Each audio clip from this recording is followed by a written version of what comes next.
I grew up in the suburbs of Philadelphia, just over the New Jersey state line, and have long considered myself a Philadelphia area local. I've been to Old City, Philadelphia dozens of times, for field trips, tourism, concerts, political protests, and just spending time with family and friends.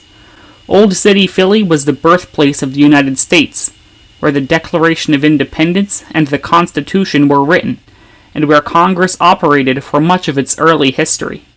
I consider Old City my favorite historic spot in the United States, so today I figured I would share my insights in a video, a local's guide to visiting Old City, Philadelphia. Old City is the section of Philadelphia with the most preserved historic buildings from the colonial and revolutionary eras of American history. Much of the area is preserved as part of the Independence National Historical Park, run by the National Park Service, though the area also has a lot of private historic sites and museums as well. Old City is generally considered a subsection of the broader Center City region, which is basically Philly's word for downtown.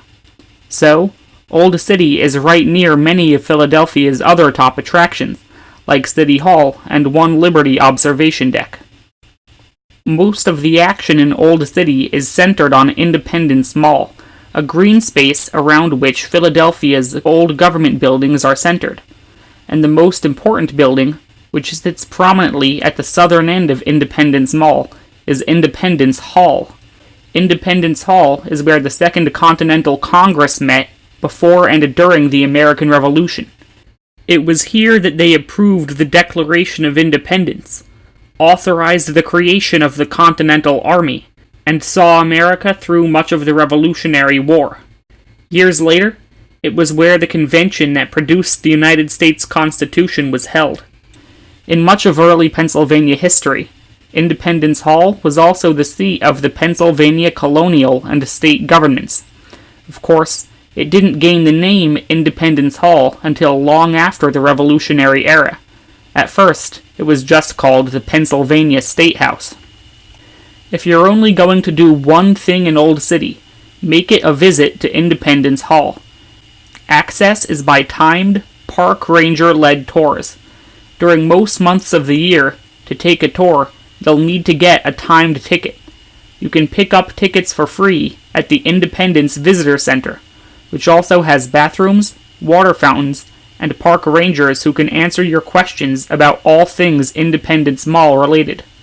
However, especially during high tourism season, generally the summer, there is a risk of walk-up tickets running out, so you should probably reserve your tickets online in advance instead, which costs a small fee per ticket. Reserved tickets must still be picked up at the visitor center, but at least you'll be guaranteed to get them, unlike if you show up without a reservation.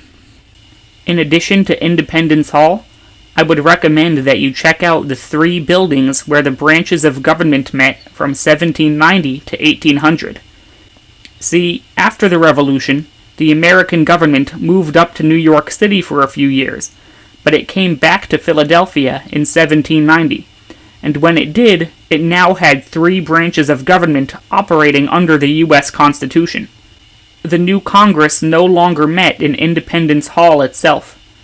Instead, Congress met at Congress Hall, and the Supreme Court met at Old City Hall, which are located on the 2 sides of Independence Hall.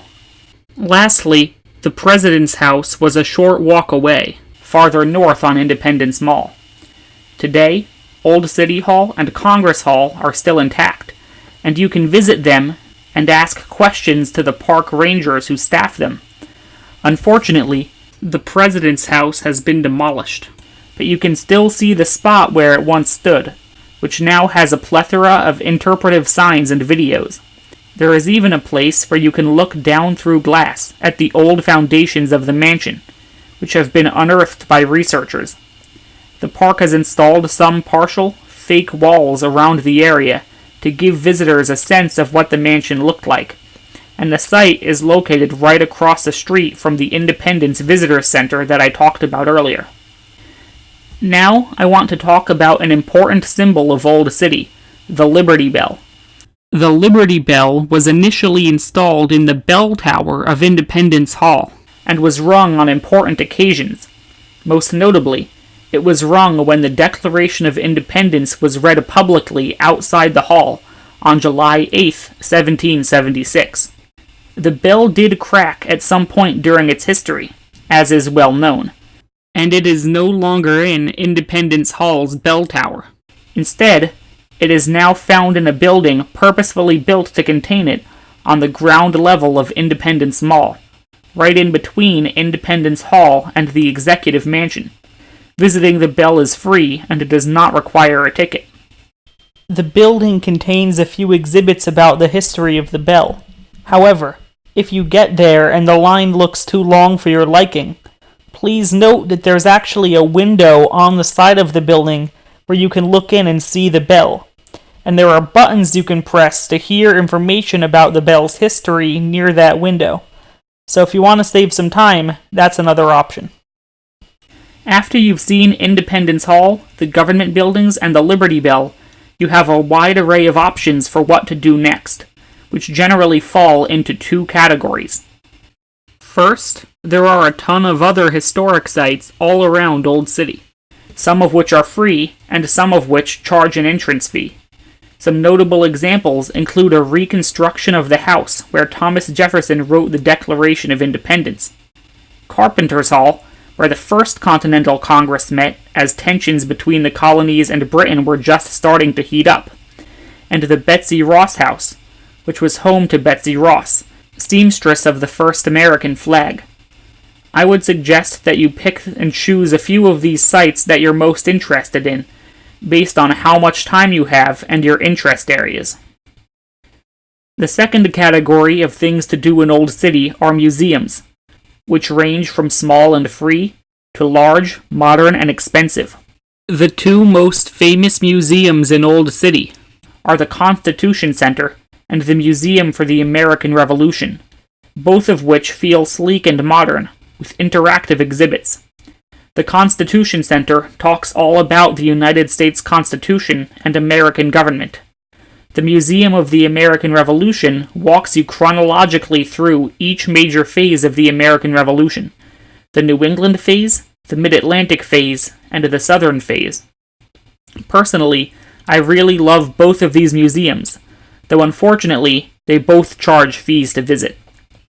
Old City has a plethora of other museums in addition to those two, some of which are located in historic buildings. Examples include the National Liberty Museum, the American Jewish History Museum, the African American Museum in Philadelphia, the headquarters of the American Philosophical Society, the Ben Franklin Museum, and the Old Second Bank of the United States, which now houses a large collection of portraits of early American figures and politicians. Just like the historic sites in Old City, you won't have time for all of the museums, so pick and choose one or two that interest you the most. One last, kind of distinct site I want to mention is Old City's Elfreth's Alley, one of the oldest residential streets in the United States.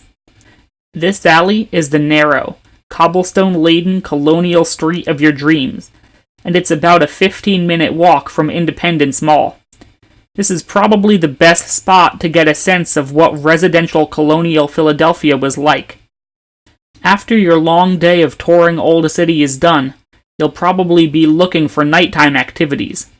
One great option is the Arden Theatre, which has several stages and puts on some of the best plays and musicals that come to Philadelphia.